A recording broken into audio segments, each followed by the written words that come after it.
কত বৈচিত্র্যে ভরা।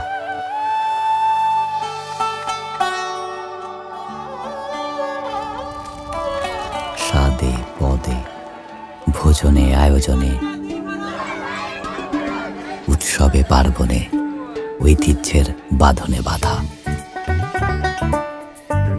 পিঠাতে পুলিতে, অলিতে গলিতে, ঝালে ঝোলে, মশলায় তেলে, নানা রকম আহার আর তার নানা রকম বাহার। নদীর এপার আর ওপারের জীবন যেমন ভিন্ন, তেমনই ভিন্ন তার খাবার ও পরিবেশন। দেশের এই প্রান্ত থেকে ও প্রান্তে ছড়িয়ে থাকা সেই সব থাল ভরা খাবার আর তার গাল ভরা গল্প নিয়ে আসছে ভিম লিকুইড, এক নিমিষে দেশি স্বাদ। দেখতে চোখ কান মন রাখুন ভিম বাংলাদেশের ফেসবুক, টিকটক ও ইউটিউব চ্যানেলে।